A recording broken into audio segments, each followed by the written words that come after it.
Começa hoje a primeira reunião de 2025 do Copom, Comitê de Política Monetária, sob a liderança formal de Gabriel Galípolo, o novo presidente do Banco Central. O resultado deve ser divulgado no fim da tarde desta quarta-feira e, segundo analistas financeiros, a expectativa é que o Banco Central cumpra o indicado em dezembro e eleve a taxa Selic em 1 ponto percentual, do patamar atual de 12,25% para 13,25% ao ano. Nos Estados Unidos, o Federal Reserve, Banco Central norte-americano, tem a primeira reunião sob o comando de Donald Trump na presidência. Mesmo sob pressão de Trump, que exigiu que os juros caiam imediatamente.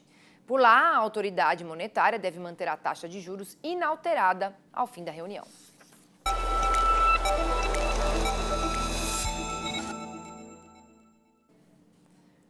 E a reunião do Comitê de Política Monetária dessa semana, ela marca a primeira sob a gestão de Gabriel Galípolo como presidente do Banco Central. A principal expectativa está em relação à definição da nova taxa Selic, que deve subir em um cenário de desaceleração da inflação e do dólar em sequência de quedas. Quem vai conversar agora comigo sobre esse assunto é o professor de finanças da Fundação Vanzolini, o Marcos Crivellaro. Boa tarde, Marcos. Obrigada aqui por participar com a nossa audiência. Essa reunião, todo mundo está esperando o resultado. Eu acho que mais importante até do que o número que vai sair, que acho que 99% acredita que vai subir 1 ponto percentual, chegando em 13,25 e depois em março mais um pulo de 1 ponto percentual. E o pessoal já está olhando para o número 15, né? 15% é um número grande, que você não encontra aí no mundo.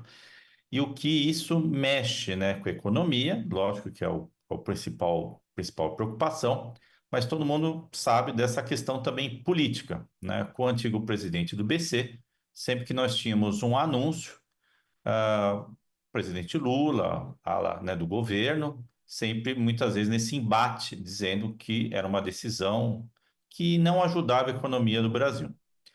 Eu não acredito, né, que isso possa acontecer novamente, porque agora o Galípolo ele foi, né, indicado pelo presidente Lula, pelo governo, mas tem uma grande diferença, né? Eles vão dialogar, né? Então, também não vai fazer muito sentido, né, o governo reclamar, né, perante a mídia das decisões de Galípolo. Certamente ele vai sentar, vai conversar e vai expor, mas o remédio, né, amargo vai ter que ser aplicado em mais 2 doses de 1 ponto percentual. E por que que nós estamos, né, tendo que tomar esse remédio?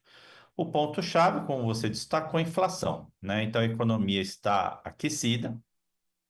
Então nós temos a inflação aí que ultrapassou os 4,5%, já temos números aí que apontam para 5,5%.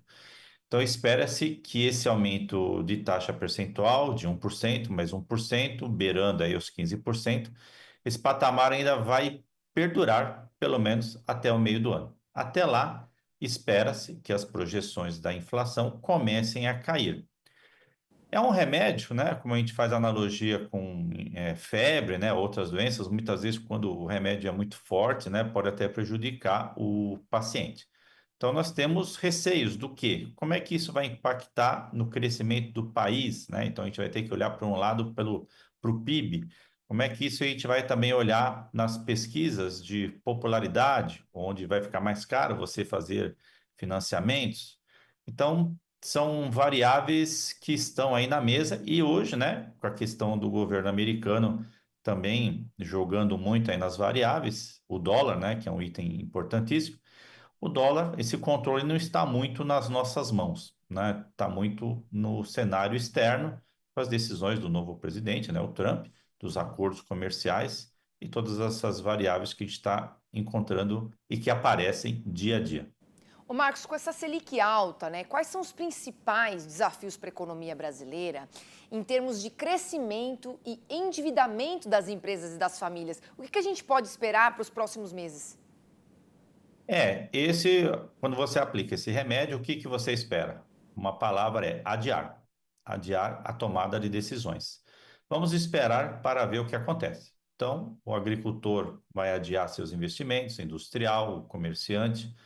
vamos lá para frente, né? Não vamos fazer não vamos fazer uma nova empresa, uma nova fábrica, vamos fazer uma reforma, vamos ampliar o mínimo necessário. O dono de um restaurante vai fazer pequenas adaptações, mas a pessoa vai ter medo de abrir uma nova unidade, porque muitos desses investimentos são feitos com crédito e o crédito está muito caro.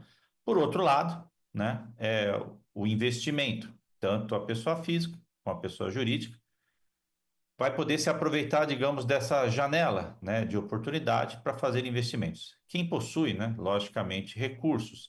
Então, a pessoa física, mesmo com investimentos mais simples, não muito sofisticados, vai conseguir aumentar aí um pouco a sua poupança, né? O empresário também, ao invés de colocar recursos nos sistemas produtivos, vai colocar no mercado financeiro. Então, com isso, né, a temperatura diminui e aí, de novo, né, o que é que se quer? O ponto-chave, né, que a inflação diminua e que não se perca, né, a maneira de como conduzir isso. Porque uma vez uma inflação pegando um ritmo muito forte, cada vez fica pior de você trazer ela para o centro da meta, que é de 3 mais 1,5%, no caso 4,5%, e já está passando de 5,5%, alguns já falam até perto de 6%. E o dólar, né, o aumento do dólar tem ajudado aí a que essa inflação também aumente. Mas eu digo, o dólar não está muito nas nossas mãos, até o próprio o Banco Central, o governo fazendo intervenções, não causaram muito efeito. Tá? Nos últimos dias, as medidas que estão acontecendo no governo Trump, as notícias do governo Trump, têm causado um melhor efeito até do que o que a gente tinha feito aqui dentro do Brasil. Temos umas quedas recentes, mas vamos acompanhar aí o futuro aí nas próximas semanas. Obrigada, viu, Marcos, pela sua disponibilidade e até uma próxima. Até a próxima. Obrigado.